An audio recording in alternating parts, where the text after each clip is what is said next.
I'll tell you something for free. The minute you try to do something slightly responsible, slightly adult, and slightly beneficial for the planet, that's when the universe, or in my case, a woman named Carol who wears too much tweed, decides you need to be stopped. My first mistake? Thinking I could beat the system. My second? Thinking my small, suburban, HOA-controlled patch of lawn was truly mine. I should have known better, honestly. I live in Creekview. Nothing here is yours until Carol stamps it, files it, and sends you a passive-aggressive email about it. It was 2024, a glorious, sun-drenched Saturday morning. I was up on a ladder, sweat dripping into my safety glasses, which I was wearing, thank you very much, feeling like a genuine pioneer. A suburban, slightly out-of-shape pioneer, granted, but still. The final solar panel, the glorious 10th one, was about to click into place on my south-facing roof slope. "All right, Dan, a little lift on your side." "Yeah, that's the money spot," I grunted into my headset, talking to Dan, a retired electrician I'd roped into this operation with the promise of cold beer and freedom from his wife for a day. Dan was a good guy. He understood the struggle. He'd lost a long, bloody war with the HOA over the height of his mailbox 3 years prior.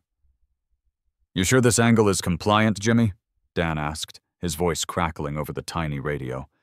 "It looks efficient." "Efficient is the goal, my friend. It's the solar revolution, one mildly inconvenient rooftop at a time." I secured the bracket with a satisfying thunk. The panel was up. It looked beautiful, a sleek, black, silent middle finger aimed directly at my electric company. I hopped down, wiping my brow, already mentally calculating the money I'd save. I was practically a self-sufficient environmental god. And that's when Carol showed up. She didn't use the sidewalk like a normal person. Carol, the self-appointed queen of Creekview Homeowners Association, always came at you with a tactical advantage. She materialized, shimmering slightly in the summer heat, right where my manicured, but not too manicured, per their incredibly complex rules, lawn met the driveway. She was wearing a khaki vest that looked suspiciously like a uniform and carried a clipboard like it was a scepter. "Mr. Peterson," she stated, her voice as dry and brittle as the leaves I wasn't allowed to rake until Tuesday. "Carol, what a surprise," I chirped, maybe a little too cheerfully. I was still buzzing with solar victory. "You just missed the grand finale. 10 panels of clean, renewable energy. I'll send you the first quarter's numbers. Prepare to be impressed by my carbon offset." She didn't smile. Carol never smiled unless she was witnessing the demolition of an unapproved patio swing. She tapped her clipboard once, a sound that always made my blood run cold. "I'm afraid, Mr. Peterson, that your installation is in violation of the Creekview covenants, conditions, and restrictions, specifically Article 4, Section B, Subsection 12, Aesthetic Integrity and Visual Harmony." I felt the blood drain from my face. "Aesthetic? What now?" "Carol, these are standard, low-profile Tier 1 solar panels. They are black. They match the roof. They are the visual definition of not clashing." Dan, wisely, had already retreated to his truck and was making exaggerated hand signals that looked like, "Call me," and "Run." "While the material itself is acceptable," Carol continued, adjusting her vest, "the board unanimously agreed yesterday, following a special emergency meeting, that the installation of solar collection devices on a front-facing roofline, or any roofline visible from the public thoroughfare, constitutes a material alteration of the community's architectural heritage." I stared. Architectural heritage? "Carol, we live in a subdivision built in 1998. Our heritage is beige siding and 2-car garages. I have 3 neighbors with inflatable yard flamingos, and one who hasn't cut his grass since last October, and my panels violate the heritage? This was the crux of the HOA struggle, isn't it? It's never really about the rule. It's about the power. They want to keep things the way they are, quiet and predictable. And a guy generating his own power is about as predictable as a rogue wave at a kiddie pool party. The flamingos, Carol sniffed, consulting her clipboard, are only permitted seasonally, and Mr. Henderson's lawn violation is currently being addressed by our legal team.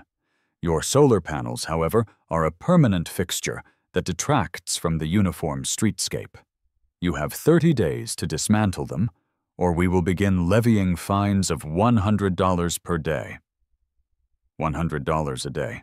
That's $3,000 a month. That's approximately $36,500 a year, all because my roof was slightly shinier than they preferred. I could feel the satirical rage building in my chest. I took a deep breath. Carol, let me just run this by you. I installed something that saves me money, reduces my carbon footprint, and improves my home's energy efficiency. You want me to take it down because it doesn't match the vibe of the other McMansions? She gave me that look. You know the one. The look that says, yes, exactly. And what of it? We must maintain standards, Mr. Peterson. If we allow solar panels, what's next? Wind turbines? A repurposed oil drum rain collector? We simply cannot descend into energy anarchy. I should have just folded then. I should have paid the fines or sold the panels on Craigslist. But that's not me.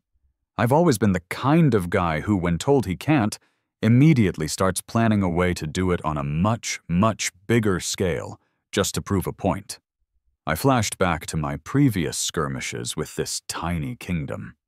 A couple of years ago, I'd wanted a dark gray mulch. Carol sent me a 4-page memo on approved earth tones. I ended up using bright red because what's approved earth tone even mean when applied to shredded tires? And the flamingo thing? I bought one, painted it camo, and put it on a timer so it moved every 3 minutes. They banned it, but it was a moral victory. But this? This was different. This was my energy future they were messing with. This was a direct, personal assault on my freedom to avoid paying exorbitant electric bills. Understood, Carol, I said, my voice dangerously calm. I gave her my best, most insincere smile. Aesthetic integrity, visual harmony, architectural heritage. I appreciate you clarifying the true spirit of the rules. You've given me a lot to think about. I turned, walked into my house, and slammed the door. Carol, I know, probably logged my door slamming as a minor behavioral infraction. I didn't care. I went straight to my computer, my fingers flying across the keyboard. I didn't look up solar panel dismantling tutorials. I didn't look up legal defense firms. I opened Google Maps. If you can't put a solar panel on your roof, I muttered to myself, staring at the satellite view of my neat, pathetic little subdivision, then you have to put a solar panel somewhere else. I pulled up the property regulations for the surrounding counties. Creekview was the only one with this hyper-specific aesthetic integrity nonsense regarding green energy installations. The next county over, Oak Haven County? Basically the Wild West. Minimal zoning, cheap farmland, and a whole lot of nothing but space. I started pricing out acres. My initial rage was boiling over, turning into a cold, focused, almost artistic spite. I realized that merely putting a solar farm in Oak Haven County wouldn't be enough. It wouldn't send a message that Carol could truly appreciate. It would just be efficient. No, I needed to weaponize efficiency. I needed a design that was utterly legal, undeniably productive, but so profoundly offensive to the soul of every HOA board member in America that it would become a legend. I pulled up an image of my subdivision on Google Earth and zoomed out. I needed something big, something very, very big. That's when the idea hit. It was so perfectly absurd, so fundamentally me, and so perfectly aligned with the spirit of the ongoing conversation I was having with the Creekview Homeowners Association that I nearly choked on my own laughter. "If they want a visual harmony violation, I'll give them one," I whispered. "And it will be visible from space." The 30-day clock started ticking. I had to sell my house, buy land, and hire a team to execute the most aggressively rude, highly productive, and completely legal energy project in U.S. history.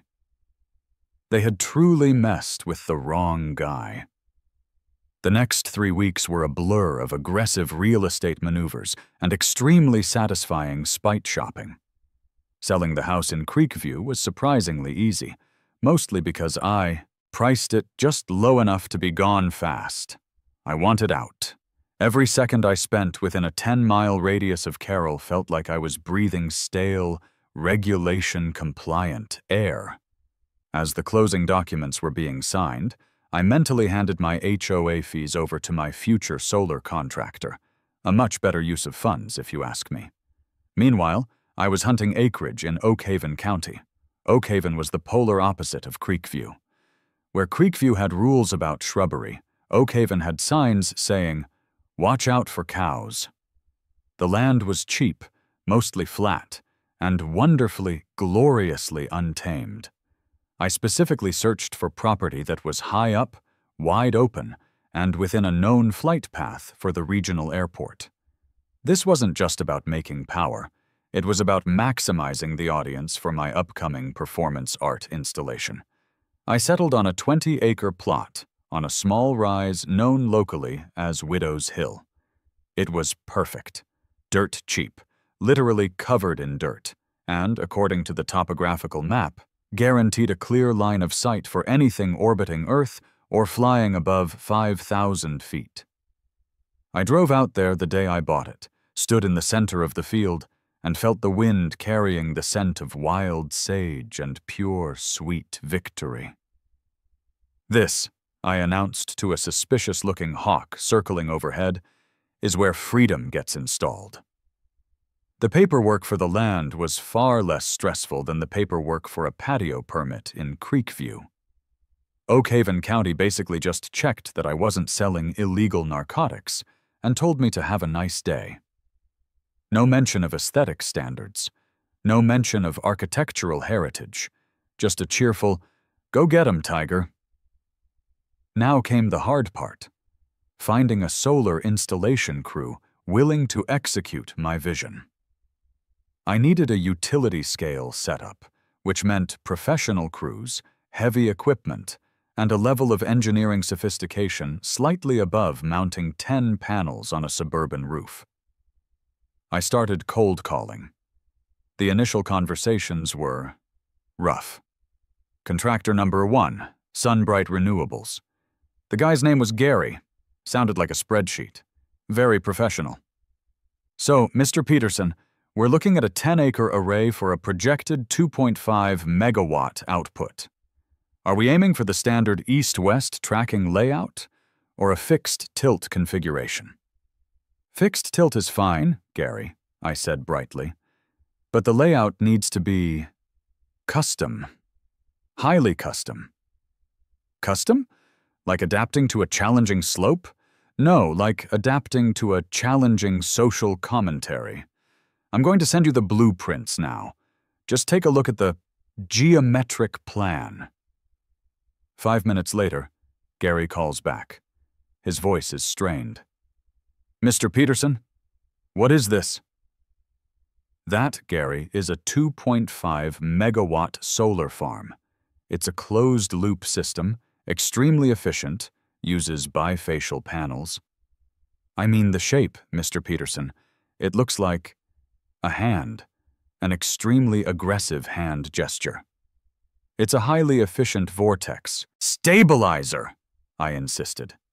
"It maximizes passive cooling and allows for personalized energy output. Don't you see the genius of the knuckle articulation?" Gary went silent. Mr. Peterson, I'm afraid Sunbright only installs industry-standard arrays. This is not industry standard. Good luck, sir. Click. He didn't even offer to send me a pamphlet. He just silently backed away, digitally speaking. Contractor number 2, Green Grid Solutions. This guy, Mark, sounded younger, maybe more open-minded. I skipped the vortex stabilizer line and went straight for the philosophical angle. Mark, what I'm building here is a monument, a beacon of defiance against petty, small-minded bureaucratic tyranny. It's a message, Mark, that energy independence shouldn't be censored by suburban aesthetics. It needs to be massive, and it needs to be shaped like the universal sign of disapproval. Mark laughed nervously. Sir, I admire your passion, I really do. But I think we need to establish boundaries. We're solar installers, not protest sculptors. Look, I can build you a great farm, but if you want that shape, you might be better off hiring a set designer. Or, and hear me out, maybe just put up a big sign with the message. It's cheaper. But is it visible from the International Space Station, Mark? Is it? I don't know, sir. But before we hang up, let me ask, have you considered therapy? We offer a great package deal for residential customers who are feeling stressed about their energy needs. Click. He hung up on me. The audacity. Contractor 3, Solar Samurai. I decided to pivot entirely. Maybe the issue was the shape itself. I called Solar Samurai, run by a guy named Toshiro. He sounded incredibly calm and zen. Mr. Toshiro, I have a very large project, and the client, which is me, has a unique structural requirement. We specialize in unique structural requirements, Mr. Peterson. Tell me, what is the desired form? It's a massive geometric symbol that utilizes 5 separate linear arrays, all diverging from a central point. It represents universal peace and interconnectedness. I crossed my fingers. Ah, a peace sign, Toshiro said serenely. We can certainly accommodate a large-scale peace sign. It is a harmonious shape. No, Toshiro, not a peace sign. Think of a hand, Toshiro. A hand with 4 fingers neatly folded down, and 1 finger pointing resolutely skyward. It is the international symbol for, I am pointing at the sun to show you my efficient array. Toshiro paused. Mr. Peterson, that shape is called the Yubitsume. It is not a symbol of peace. No, Toshiro, it's a solar array that generates 2.5 megawatts. I must respectfully decline, Mr. Peterson. Solar Samurai does not engage in projects that convey disrespect. Perhaps, he suggested mildly, a giant solar yin-yang? I was about to give up on professionals, entirely, and just rent a few bulldozers when I got a recommendation from Dan, the retired electrician who had bailed on me during the Carroll confrontation. Jimmy, you need to call Jerry, Dan said over the phone. He's a genius, also possibly insane. He installs off-grid setups for preppers and builds those giant metal dinosaur sculptures you see by the side of the highway. He lives for weird projects. Jerry. Jerry was my guy. I drove out to Jerry's compound, which was less a business and more a junkyard of broken dreams and half-finished giant robots. Jerry himself was a wiry man with a long gray ponytail and a t-shirt that said, I don't care what your HOA thinks. Immediate kindred spirit. I laid out the satellite photo of Widow's Hill and spread my blueprints, the ones showing the massive angular and highly effective solar salute. Jerry, I said, leaning in conspiratorially, I need you to build me a solar farm that is 1,000 feet long. It needs to be electrically perfect, structurally sound, and geometrically offensive. Jerry didn't even blink. He didn't ask about vortex stabilizers or therapy. He just adjusted his glasses and studied the drawing. Tricky. Getting the perspective right on the knuckles is key to making the shadow definition work from orbit. You want the panels facing due south, fixed tilt, standard array spacing, right? Exactly. But the support structure, the mounting racks, the concrete bases, that's the hand. The thumb and the pinky are going to be smaller, lower output arrays just for the shape. The main power will come from the central, largest finger. Jerry grinned. It was a slow, genuinely unhinged grin. It's art, man. You're not just generating power. You're generating schadenfreude. I love it. Why's it gotta be this shape, though? Did the electric company really stick it to you that bad? Worse. It was my homeowners association, a woman named Carol. She banned my 10 little roof panels because they ruined the aesthetic integrity. Jerry's eyes narrowed. HOA? Say no more. I once had an HOA try to fine me because my truck was parked with the tire valves facing the wrong direction. The tyranny is real, man. The tyranny is real. This was the partnership I'd been waiting for. Jerry saw the vision, understood the stakes, and recognized the true enemy. Okay, here's my estimate, Jerry said, sliding over a crumpled napkin. It's going to cost you a fortune, because of the custom mounts and the precision concrete work to maintain the exact geometry. I'm charging you extra for the pure satisfaction of the message. I looked at the number. It was vast. It was terrifying. It was worth every single penny. I pulled out a pen. Deal. But Jerry, the knuckles have to look angrier. Can you make the joints slightly more pronounced? Oh, I can make the joints seethe, Jerry promised, shaking my hand with a grip. That was surprisingly firm. I have a specific rebar technique for conveying pure, undiluted spite. We start tomorrow. We're calling this the Solar Salute. The next day, we began hauling materials onto Widow's Hill. The logistics were insane. We were dropping hundreds of concrete anchors, perfectly aligned based on GPS coordinates and Jerry's surprisingly sophisticated laser guides. We spent an entire morning just laying out the footprint of the hand using little flags. I looked down from the top of the hill and saw the outline emerging. 1,000 feet of pure, defiant solar promise. I spent most of my time directing traffic and repeating the mission statement. Jerry, remember, the ring finger is too polite. It needs to look like it wants to be down, but is held up by the sheer electric force of annoyance. Got it, boss. Adding more aggressive curve to the rail supports now. We were building a solar farm, sure, but we were also building a symbol. And as the steel mounting racks started to go up, defining the massive shape against the Oak Haven sky, I knew Carol, wherever she was about to get a message she couldn't find me for. Because it would be efficient. It would be up to code. And it would be generating so much clean power, it was practically a public service. This wasn't just revenge. It was an act of sustainable, personalized, glorious protest. Building the Solar Salute was less like a construction project, and more like directing a highly specialized, covert military operation, where the only goal was maximal offense and electrical conformity. It was ridiculous. I was ridiculous.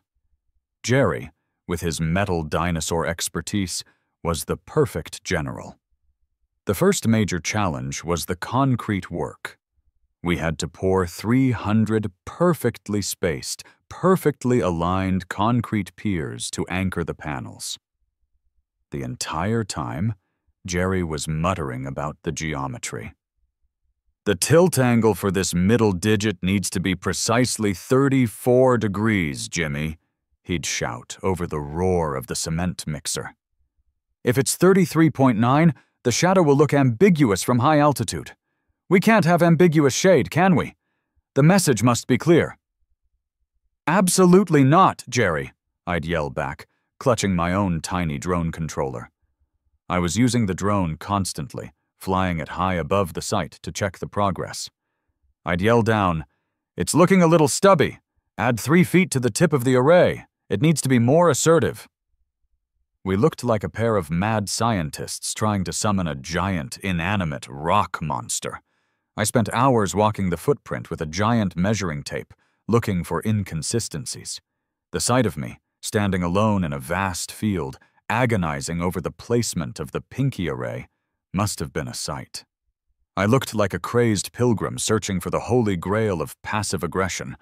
Every time Jerry or his assistant, a taciturn woman named Brenda, who seemed only capable of communicating in grunts, tried to subtly fix the shape, like making the panels run in a polite, parallel line, I had to intervene. "No, Jerry, the knuckle needs to be angrier," I'd remind him, gesturing wildly. "It needs to convey the sheer burning indignation of 1,000 HOA violations. Make the base wider. Give it heft." "The stress loads on the racking are going to be non-standard, Jimmy," Jerry countered one afternoon, wiping sweat from his brow. "Then we reinforce it. We're building a monument to spite, Jerry, not a collapsible shed. The spite must be eternal." The humor, of course, was that while the shape was a ridiculous statement, the electrical infrastructure was immaculate. Every wire was neatly run, every inverter perfectly placed. We were meticulous about the actual solar work, because the absolute last thing I wanted was for Carol or the county to shut me down for technical code violations. They could call it ugly. They couldn't call it inefficient. But the sheer visibility of the structure started drawing attention from the neighbors. Oakhaven County was rural, but people still drove by on the county road. I started getting visitors. The first was a farmer named Chet. He pulled up in a beat-up pickup truck, got out slowly, and just stared at the developing skeleton of the hand. "Well now," Chet drawled, tipping his hat. "That's something." "It is," I said brightly, employing my overly polite but vague conversational style. "It's a new solar array design, cutting edge, highly personalized energy output." Chet walked the length of what would clearly be the forearm section. "Personalized, huh? Looks a lot like the gesture my youngest boy made at the principal last week before he got suspended." I laughed heartily. "Oh, that's just a coincidence of geometric optimization, Chet. The shape allows for optimal passive cooling and minimal wind load disruption during high winds. It's science." Chet rubbed his chin. "Uh-huh. So this ain't some kind of message you're trying to send to somebody?" "A message of energy independence, Chet. Nothing more, nothing less." Chet got back in his truck, still staring. As he drove off, I overheard him muttering, "Looks like the most efficient way to tell somebody to buzz off I ever did see." The rumors started flying faster than my drone. I had to invent a list of increasingly ridiculous alternative explanations for the shape, depending on who was asking. It's a highly efficient vortex stabilizer designed by a consortium of Swiss physicists. For the skeptical engineering types. It's a giant, ancient fertility symbol I discovered in a forgotten municipal zoning code. For the New Age folks. It's a precise model of the constellations visible at the exact moment I realized my true energy potential. For the confused media. It's the logo for my new line of artisanal, small-batch, solar-powered artisanal pickles. For the foodies. The local community newspaper even ran a small piece with the headline, "Local Man Building Giant, Ambiguous Art Structure on Widow's Hill." Ambiguous. I was offended. The whole point was the exact opposite of ambiguous. Then the inevitable happened. The authorities. It was late afternoon. Jerry and Brenda were loading equipment onto a flatbed when a marked Oakhaven County Sheriff's car rolled slowly up the dirt drive. Out stepped a young, impossibly serious-looking cop. Officer Dan. Yes, Dan. Not my Dan, but an Officer Dan. "Good evening, sir," Officer Dan said, approaching me cautiously, like I might spontaneously combust. "Oak Haven County Sheriff's Department. We received a call about a strange structure being built here." "Officer Dan, welcome," I said, trying to maintain an air of cheerful competence. "It's a commercial solar installation, completely up to code. I've filed all the necessary permits with the county planning office, which, frankly, was just a laminated piece of paper saying, 'Don't annoy the livestock,' which I've proudly taped to the porta potty." Officer Dan's eyes drifted upward, tracking the rising steel framework. The 4 fingers were almost complete, and the main digit was towering above them, waiting for its panels. The shape was becoming alarmingly recognizable. "Sir, the complaint states that you are building a giant, half-built concrete hand," Dan read, running a finger down the notepad. "Is that an accurate description of your energy farm?" I put my hands on my hips and looked critically at the framework. "A hand? Officer, with all due respect, that's an oversimplification. This is a 5-pronged solar array designed to maximize the light absorption profile. It's highly efficient, officer. We've optimized the structure to prevent shade from one array falling on the next, ensuring maximum power output." "But why this particular configuration?" he pressed, squinting. My snark machine was running at full capacity now. I knew the rule: be polite, be factual about the function, and let the absurdity speak for itself. "It's simply custom mounting, Officer Dan. It allows for personalized energy output. Some people like a square array, some like a rectangular one. I prefer a highly articulated one. It generates clean energy for the grid, pays local contractors, and contributes to my long-term financial stability. Is there any specific ordinance regarding the shape of the racking supports for commercial solar arrays in Oak Haven County, sir?" He hesitated. Oak Haven County was clearly not prepared for this level of specific, energy-efficient artistic rebellion. "Well, no, sir. Not specifically a shape ordinance. But doesn't it look like you're, well, sending a message?" "I am, Officer Dan," I declared, looking him straight in the eye. "The message is, invest in solar energy. It's highly efficient and customizable. Now, if you'll excuse me, I need to make sure the electrical conduits for the second knuckle array are secured before the grid tie-in inspection tomorrow." Officer Dan stood there for another minute, looking completely defeated by logic and the sheer, unbridled power of code compliance. He realized he was trying to cite a man for aesthetic offenses in a county that allowed you to pave your own driveway with beer bottles if you felt like it. "All right, Mr. Peterson, just try not to aim it at the airport, okay?" "Wouldn't dream of it, officer." I waved cheerily as he retreated. The next few days were the final push. The panels themselves arrived. Shiny, black, and perfectly capable of sending a giant, bright, silent message. We spent 48 hours running wiring and bolting down the last 400 panels. Then, finally, the last panel went onto the tip of the longest, most important finger. The sun hit it. The inverters hummed to life.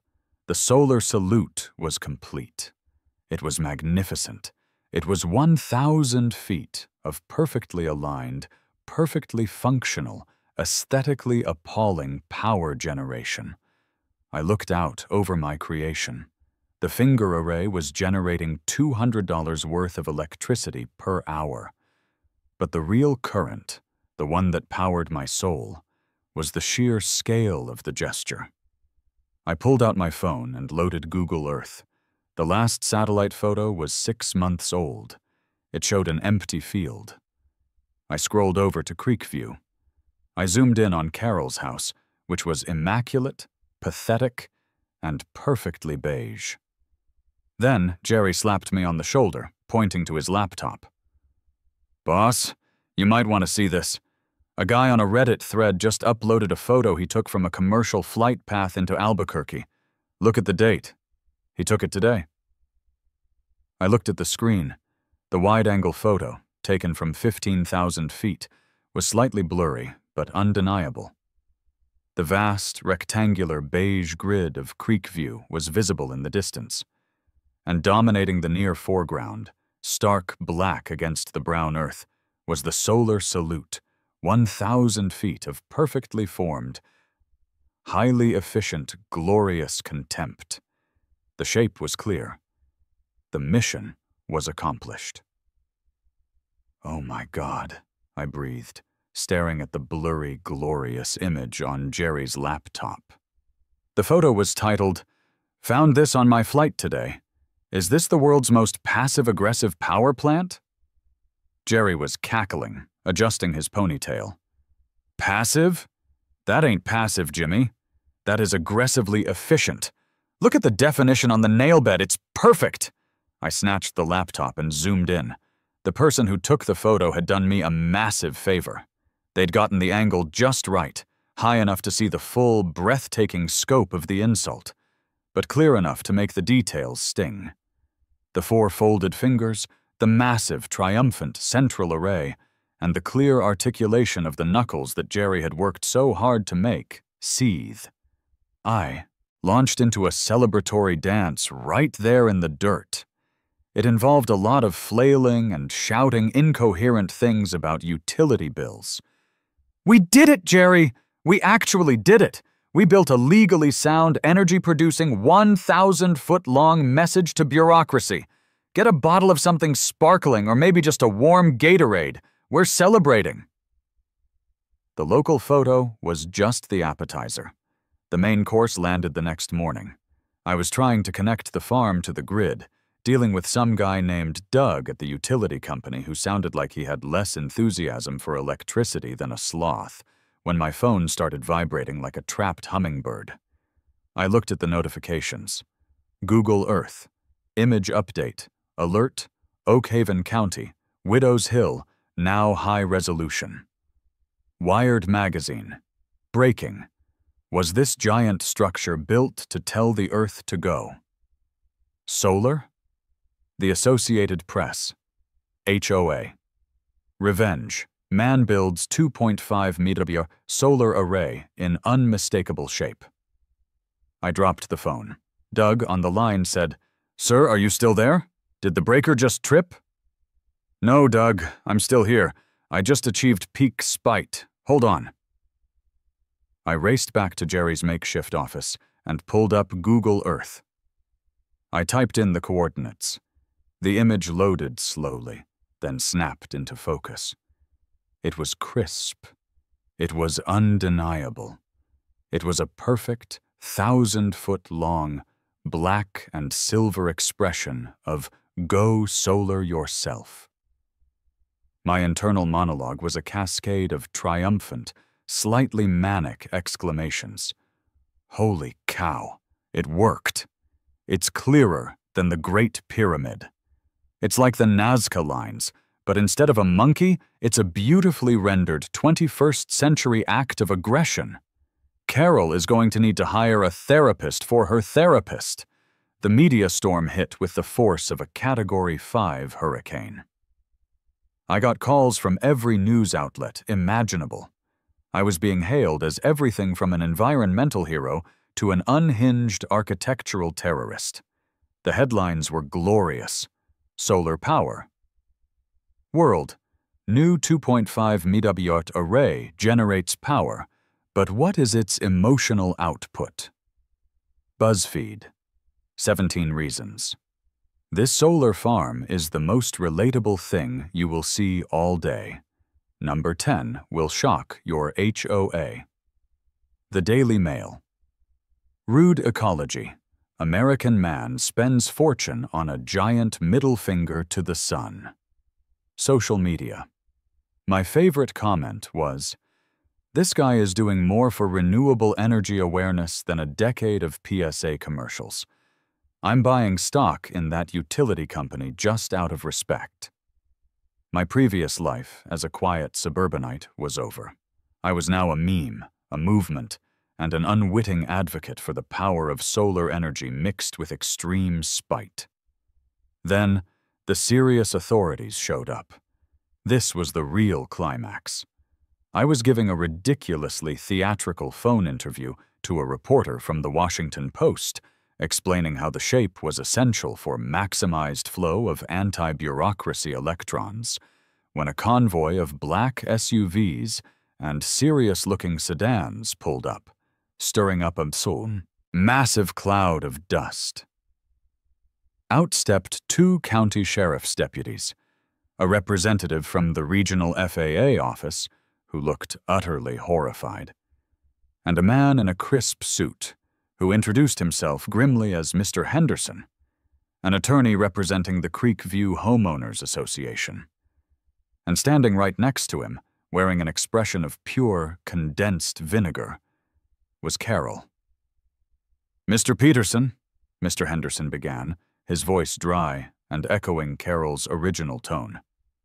"I am here on behalf of the Creekview Homeowners Association and, regrettably, several concerned regional entities. Your structure is causing an undeniable public nuisance and, frankly, generating a liability issue visible from the KM line." "The Carmon line, Mr. Henderson? That's 62 miles up. I didn't realize the HOA's jurisdiction extended into the mesosphere," I quipped, giving a thumbs up to the Post reporter on the phone. The FAA man stepped forward, looking like he was about to vomit. "Mr. Peterson, this is not a joke. We are receiving complaints that pilots on the commercial corridors are actively pointing out the formation. We are concerned this constitutes a distraction and potentially an air traffic hazard." "A distraction?" I asked, adopting my most innocent conversational tone. "Sir, I'm generating 2.5 megawatts of clean, reliable energy. I am mitigating climate change. If looking at my functional, code-compliant power plant distracts pilots, maybe they should focus on the 4,000 square miles of regular farmland, officer. My solar array is stationary, well-grounded, and I believe rather inspirational." Carol finally spoke, her voice strained and thin. "It's disgusting, Jimmy. It's a vile, malicious display. You violated the spirit of the covenants." I turned to Carol, my smile wide and utterly sincere. "Carol, you taught me a valuable lesson. You taught me the importance of aesthetic integrity. You made me realize that if my expression of energy independence was going to be visible, it should be unforgettable. Every one of these panels is up to county and state electrical code, generating power for the grid and earning me a profit. The shape? That's just the mounting structure, Carol. I'm sorry you don't appreciate my highly articulated, custom-designed, constitutionally protected free speech mounting structure." Mr. Henderson looked defeated. He knew the score. I hadn't violated any Oak Haven County zoning. I hadn't violated any FAA safety codes. The panels were non-reflective enough. I was just building a power plant on my own land. "We can argue the legalities later, Peterson," Henderson sighed. "But we demand you agree to dismantle the installation immediately and replace it with a standard, rectangular array." "Dismantle it?" I pretended to gasp. "And waste all this perfectly green power? And lose all the aesthetic integrity of this highly personalized setup? Never. I'm planning my next phase, a giant, solar-powered finger-wagging emoji right next to it, just to show how disappointed I am in your small-mindedness." Then came the pivotal moment. A live news truck, totally unauthorized, pulled up onto the property. The reporter, a young woman named Brenda, no relation to Jerry's assistant, thrust a microphone at me.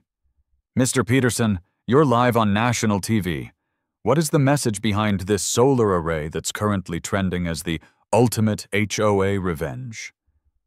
I looked straight into the camera, knowing Carol was watching, knowing the HOA board was having an absolute meltdown, and knowing that every person who has ever been fined for a slightly too high blade of grass was watching. I adopted my most earnest, inspirational, slightly sarcastic voice. The message is simple. They tried to tell me I couldn't use the sun to power my home because it offended their taste.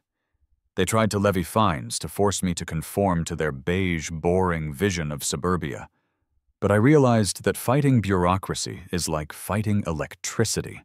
If you can't beat it, you harness it and turn it into something useful. I moved to a place where freedom is still possible, and I invested in a utility-scale solar farm. It is 100% legal, 100% efficient, and 100% a powerful reminder that if you try to stop someone from doing the right thing for the wrong reasons, they will always find a bigger, more creative, and infinitely more visible way to stick it to you. I paused for dramatic effect. The camera was steady on my face. So, to the Creekview Homeowners Association, I say this. Thank you.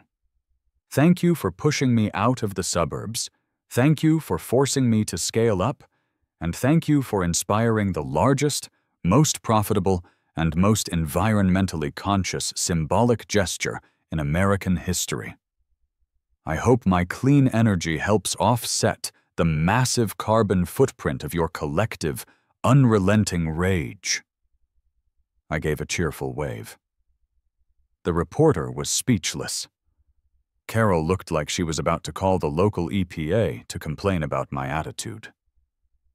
Mr. Henderson was already on his phone, likely calling his partners to figure out which obscure, decades-old code I might have accidentally violated while being so overtly polite. The camera zoomed out, showing the black, shining, undeniable structure dominating the landscape under the hot American sun.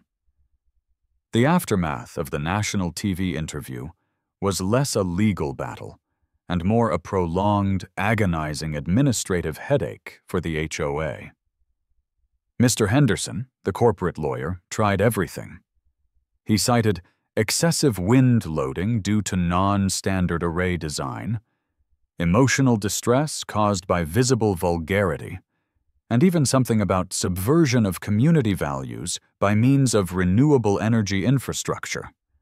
It was all priceless material. The problem for them, of course, was that the solar salute was perfectly legal in Oak Haven County. My defense was simple. Show me the building, code, the electrical code, or the zoning ordinance that specifies the acceptable geometric arrangement of a commercial solar farm. You can't. Because it's an efficient power plant, and you just don't like the way I tiled the roof. The courts, surprisingly, sided with the solar. A minor, local Oak Haven judge, who admitted off the record that he found the whole thing hilarious, ruled that while the structure was clearly a provocative statement, it was fully code-compliant and, more importantly, a net positive contributor to the regional power grid. I was now a local folk hero. People would drive out to Widow's Hill just to take selfies with the giant shining middle finger. Truckers would honk as they passed on the interstate. And, best of all, the massive 2.5 MW array was generating enough power that I was actually selling electricity back to the grid for a tidy profit. Ironic, isn't it? My small act of suburban rebellion had made me an accidental utility magnate. My initial investment was huge, but the combination of renewable energy credits, tax breaks, and the simple revenue from selling the power back meant that I was on track to recoup my costs within 3 years. That and the merchandise. I started a side hustle selling Solar Salute, t-shirts, mugs, and bumper stickers. The logo? A highly simplified, stylized outline of the 1,000-foot array. The demand was unbelievable. I had to hire Brenda, Jerry's taciturn assistant, just to manage the online store and shipping. "Brenda, how are the pickle jar cozy sales doing?" I'd ask. "Selling faster than we can knit 'em," she'd grunt. "They appreciate the defiance." The ultimate continuation of the saga, however, was the fate of the Creekview HOA. The negative publicity was a killer. People started moving out. Who wants to live in a neighborhood run by a power-tripping board that inspired the world's largest visible solar insult? Home values dipped slightly, and Carol, the architect of my fury, was forced to resign in disgrace by an emergency, non-aesthetic, integrity-related vote. I drove back to Creekview once, just to visit my old neighbor, Dan. I parked my massive, solar-powered RV, a recent purchase, outside his house. "Jimmy, you're a legend, man," Dan whispered, looking nervously toward Carol's old house. "They're trying to change the bylaws now. They want to allow solar panels. It's chaos." "The sweet smell of bureaucratic collapse," I said, taking a deep, satisfying breath. "What are you doing with all that money?" Dan asked. "Well, aside from the RV, I bought a giant outdoor LED screen, powered entirely by the solar salute. I plan to use it to stream soothing nature scenes, mostly footage of Carol's angry face from the news clips, on a continuous loop."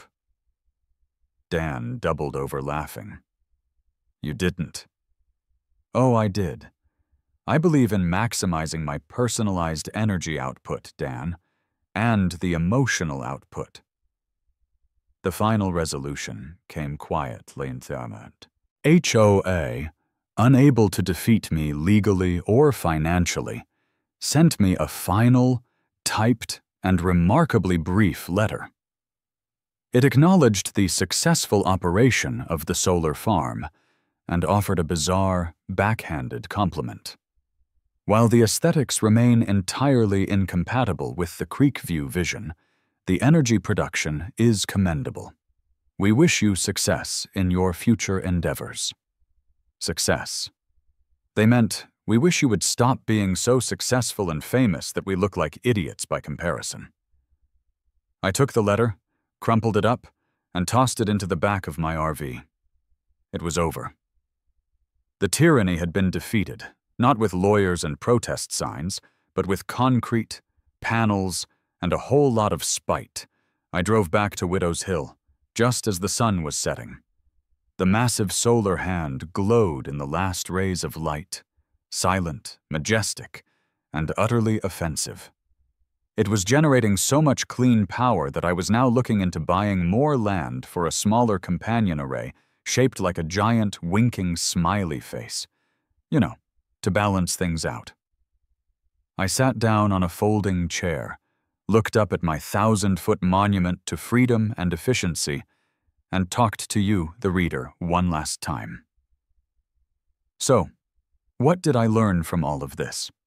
That when life, or more accurately, a small, vindictive woman in a tweed vest, tells you that your good ideas are ugly, you don't compromise.